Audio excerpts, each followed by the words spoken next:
Wait, let me show you such a good... Oh, let me show you guys a really good arena strategy, actually. This is, in my opinion, the best arena strategy that you can get into if you don't want to play the meta. This one is kind of a meta strategy in its own right, but it breaks the meta in a way because it's not... Let me just drop a good luck, have fun, let's not be rude. It's not what most civs can do. Oh, there we go. Yo, Tech, thanks for the $10. Appreciate it. No, I didn't get an actual message, so just got the dono. Appreciate it. Thank you so much, man. So the strategy I'm going to show you this game is the Malay Fast Feudal. It's such a fun arena strategy. I actually recommend you guys give it a try. It's not... You can do so much with it, by the way. It's not like it's a all-in strategy. It's just a style of playing that gives you such a good start every single time. Now, listen, I'm up against Emu Warrior. He's a great arena player. 2400 rated, plays this map a lot. I have no guarantee to win this game, all right? Genuinely. He's playing as Dravidians. I can easily lose this game, but I just want to showcase you the strategy and show you, like, this is how I'd play it if it was a tournament, okay? So, we're going to send this villager out to just take the wood here. And normally I'd, maybe go 3 or 4 on wood and just kind of try to, go for a standard fast castle build. But with only the Malay, pretty much the only civ in the game that can do this. There's a couple others that could maybe do it, Burgundians and Persians. But the Malay is like the one civ that actually does it well. We're going to go for a fast feudal age, okay? Fast feudal age. And we're going to get our eco upgrades. And I'll explain why we're going to do that. I'm going to pull in the boar. So I'm going to do a build kind of like an Arabia build. Fast feudal. I will be prepping my defense when I play arena. And Tech guessed the strategy. That was kind of impressive, actually. He said it before I did. It's going to be the Malay Fast Feudal indeed. And we could funnel these chickens in, by the way. I don't know if, if that's something I want to do. But I think I'll just skip the funnel for now. And we're going to go ahead and just send a villager to the berries. But first, I'm going to make a house. So make a house in the front. Just good habits. Always make the house. The house is in a second layer just to prevent any castle drops.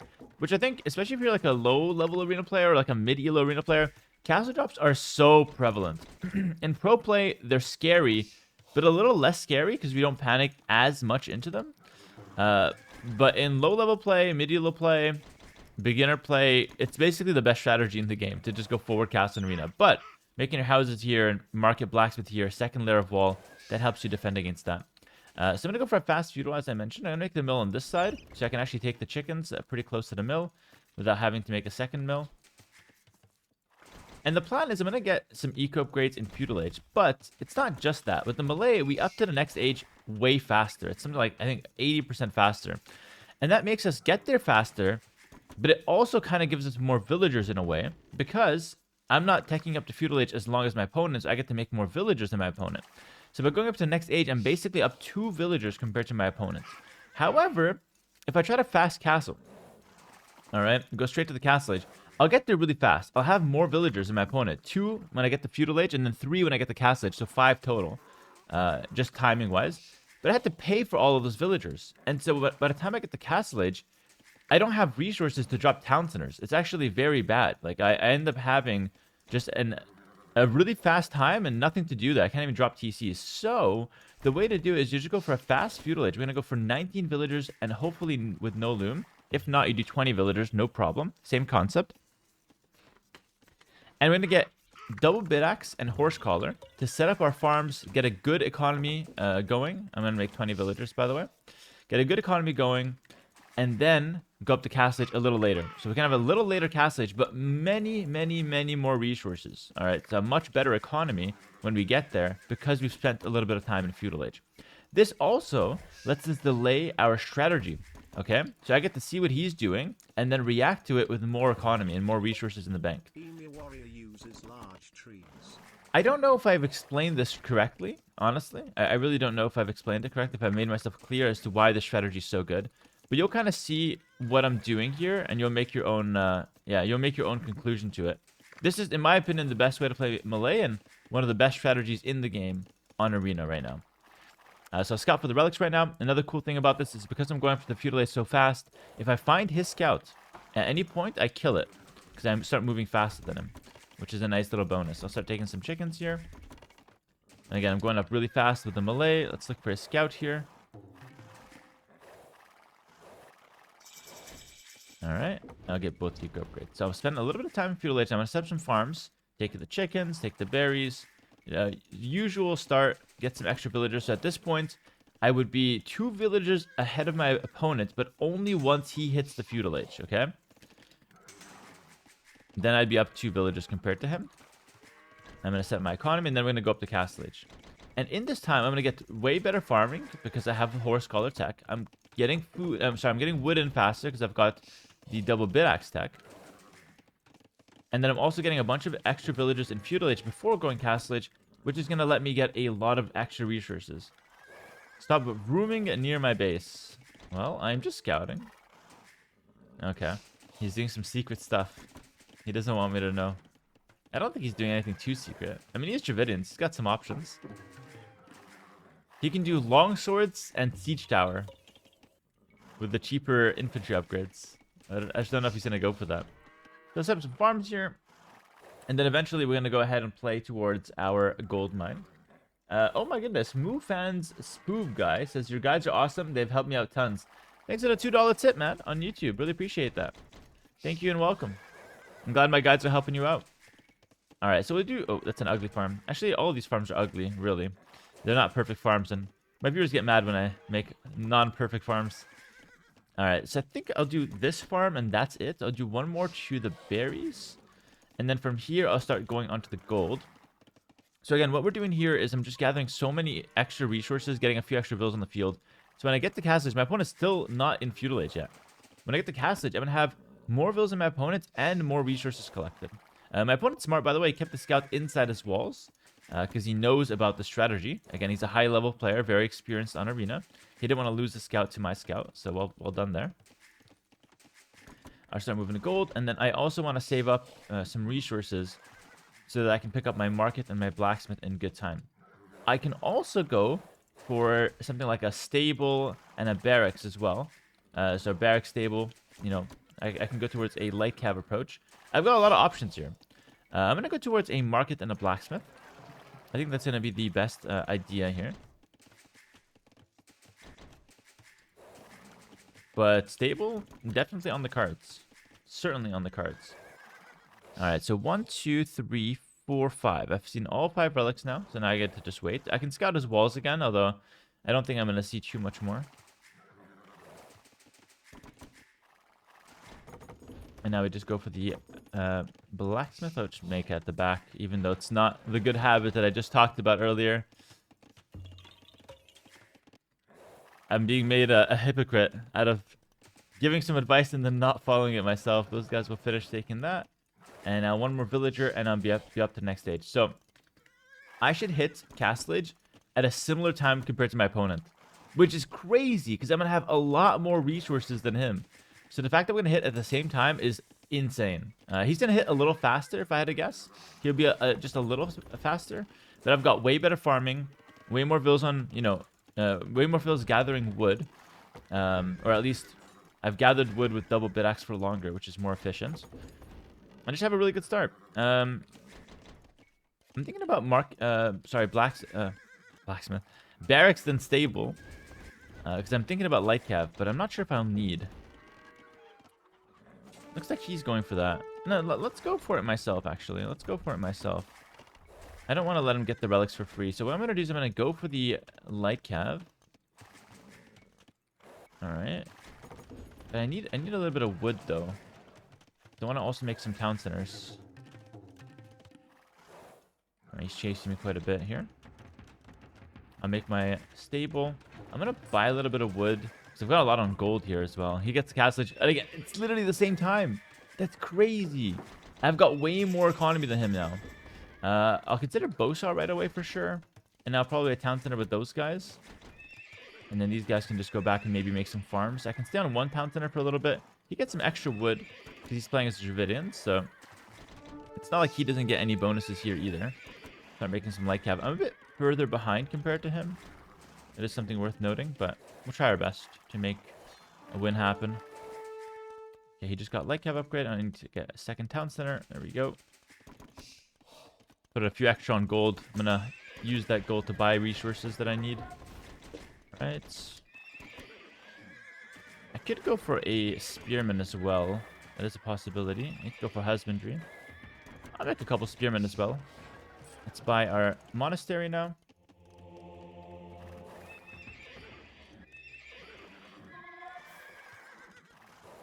And I can't go inside my base. I'm waiting for husbandry. Yeah, I'm just gonna look with the scouts. Try to prevent his monks from taking any relics. Alright. So now I've got way more resources collected compared to my opponent, which is very nice. Some wood. I'm late on the husbandry. I hope that's enough to run away. Yeah, this game is getting heated now. Spear's coming out in good time.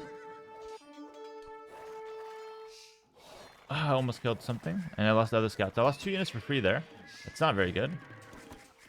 Maybe it's because I hesitated. I made my stable a little late. So I couldn't get my scouts out. That was a little bit of a mistake. I wasn't sure if I wanted it. Strategy may be a little too flexible. Alright, with these scouts, I'm going to look for something that he's up to. Gonna try to pick up some of his monks. I'm looking at the relics on the minimap. I think he's taken 1 so far. This one is the obvious one, but he might be on this one as well. He took this one. Yeah.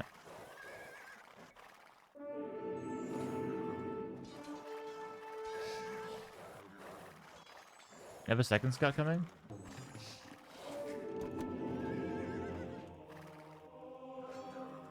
Nice. I picked that one up. And now I can go for the next town center. Right here at the back.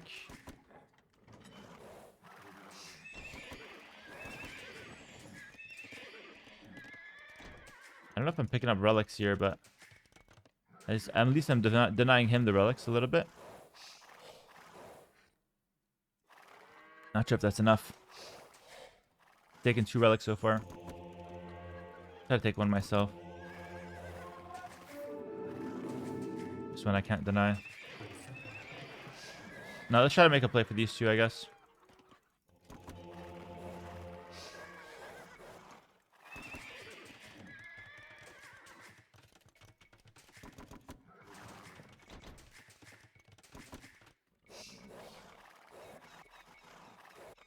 But now he knows to go there. It's very obvious that I'm here. I'm gonna pretend like I'm very proactive on the map.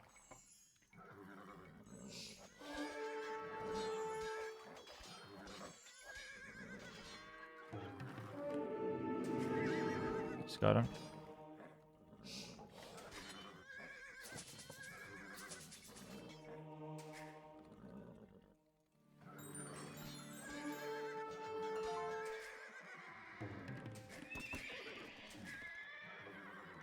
I got 1 relic.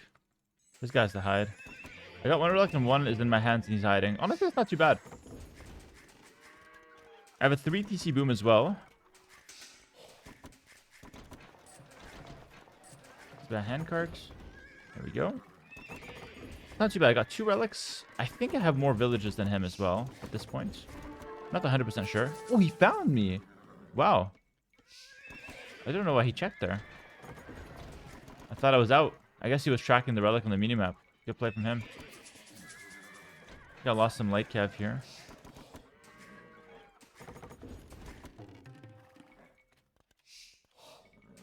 Now I just have to hope that I've got more.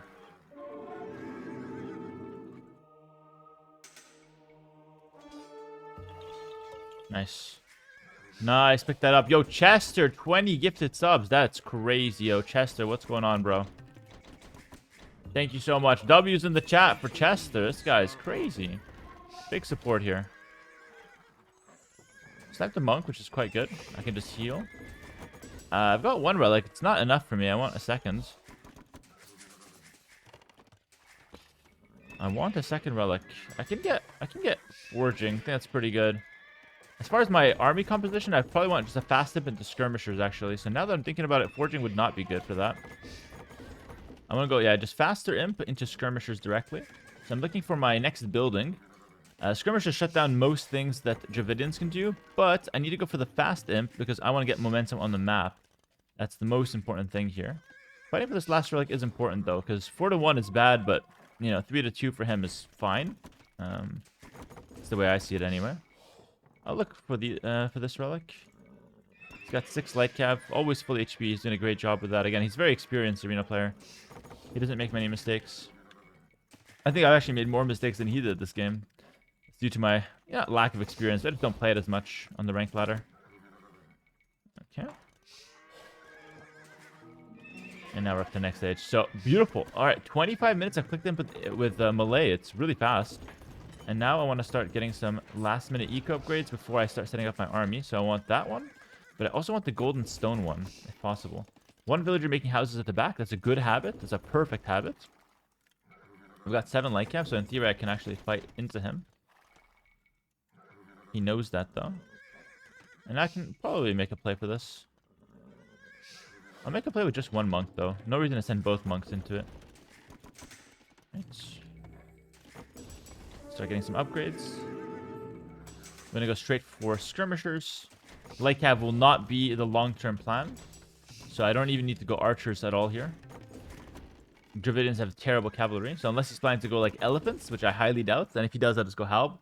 I'm just going to open skirms. I expect him to go skirms himself. So it's going to be a skirm versus skirm play. Many people's favorites. But actually in arena, there's a very good reason why that's the only available option. Doing anything else would be very easy to counter.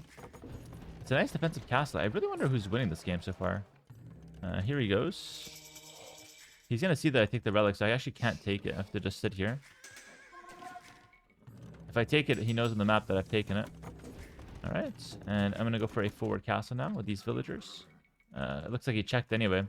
That's like really random for him to check that, though. Like, that doesn't make any sense to me. That means you just want to check it because there's no way I can counterplay that. He's always going to check it. Alright.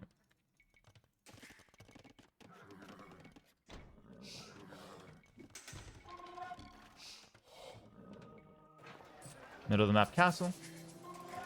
I'm gonna go for chemistry. I have a way faster imp because I got more villagers. Remember, that's what we played towards. Played towards having more villagers. Monk, I'm gonna go for the relic.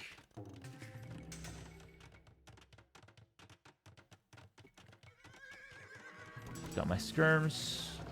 Castle in the middle of the map, not further. I just want to treb his castle down. And looks like we're same time for imps. It's gonna be a treb war now. But hopefully I'm going to be a little faster to getting my upgrades, like chemistry, my cannons, my trebuchets. Hopefully I've got a slightly better economy. I'm not sure. Maybe. Maybe not. Let's sell a little bit of this. I'm going to go for trebs right away. I have siege engineers as a nice advantage as well. Skirmisher is the only unit that actually makes sense here. It covers all the other weaknesses. And I can go for karambits later as well, down the line. Alright, let's get some armor. I could go elephants myself, actually, as a follow-up play here. Opening elephants would be bad, because then I just run to halbs. So opening skirms prevents halbs from hitting the field. He's also doing some skirms, so I think elephants would be a perfect transition. I'm going to set that up. We're going to treb war him first, and then I'm going to prepare the elephants. So I'm going to get armor and attack. Alright. I'm going to start setting that up.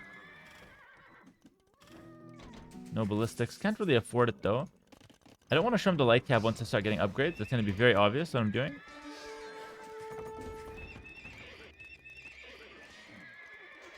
So, okay, ideally I trade against his light cab. This is perfect.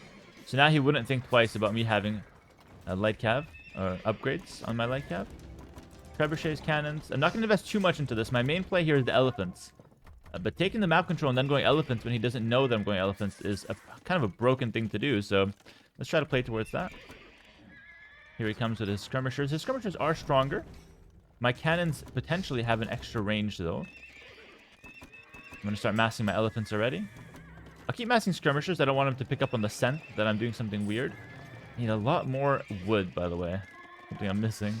I am missing wood. Let's just make this. My villagers out there. Okay. I'm missing wood because I'm making so many wood units. Here he goes. He's still repairing that castle.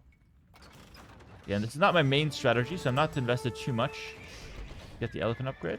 Sell a little bit of stone, not too much. All right, and hopefully the elephants will be killer. If he doesn't have halbs, I don't see a way where he survives this. But let's creep forward a little bit more with the castle, or no? I think I might not do that. What I might do is actually just come with another group and make a second castle in the center, just to further secure my points. Just to set up my base. Elephants behind. He has no way to see the elephants now because I'm controlling the vision. All right. Normally I'd get siege engineers here, but I actually don't want to do that. Notice I was missing wood, and now I've got plenty of wood. It's just like... You have what you don't need. I'll take these 2 foxes as well. It's perfect. Just gonna run around. Again, I'm not going to show him the elephants here. There's no reason to show him the elephants. The whole point is to try to win with a sneaky elephant transition. Get conscription. I'll produce these elephants a little faster. 10 stables. I don't think we'll need more than that. I'll make a few more skirmishers just because I want to counter any halbs that could hit the field. I have to assume that my opponent can suspect elephants here, by the way. In a pro game, you don't assume that your opponent is just mouth breathing, you know? He's got some, you know, notion of what Malay can go for here. So far, I'm taking some good trades. Let's get ballistics as well. It's kind of late on that upgrade. I'm looking to take some good trades here. The more trades I take right now, the more I can do before elephants hit the field. So when the elephants hit the field, they just win the map. They win immediately. Continue hiding them. This is such a cool strategy as well, like hiding the elephants. I think people would really like that. All right, continue taking more of this gold. I don't want to buy wood. It's coming in. A couple more villas. A couple more elephants. I'm almost ready to go. I'm missing siege engineers. I'm going to wait for it, by the way. I think it's such an important upgrade for my siege. I'll even cancel an elephant for it. I'm almost there.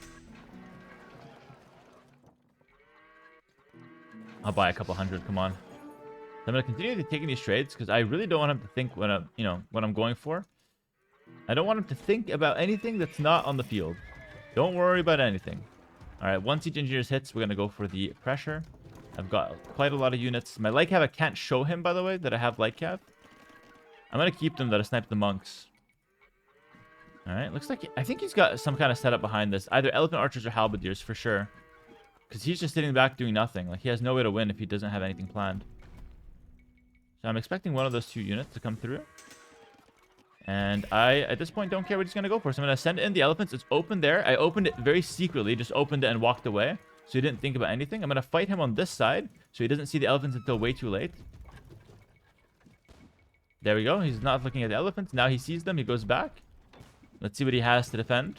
Type the cannon while he's, busy reacting. I'm going to spam all my unit queue. And hopefully he doesn't have halbs. If he doesn't have halbs, he loses on the spot. He's got hand cannoneer. It's not good enough. He didn't expect this. He expected a karambit transition. He's on champions. It's the wrong unit. The Malay elephants will kill everything now. They will kill absolutely everything. It's GG. Holy, that was sick. He's on the wrong unit. He didn't suspect me at all. All right. And yeah, he's just got nothing. He's on champions. He's trying to get a couple cannons out in the field now. But the elephant spam is relentless. He sent a few villages out here. I didn't forget about them. Let's send my light cav against those guys. Just trying to take the middle resources, but no, sir. Those are off limits. He's panicking. He's trying to get some halbs out in the field now. But I think it's too late. We'll get a couple more trebuchets and go the light cav, yeah. Oh, I mean, that's just so fun. If that's not an elven charge, I don't know what it is. He's got halbs now, and it's not good enough. It's too late. GG in the chat, guys. That is the Malay on Arena, played to absolute perfection.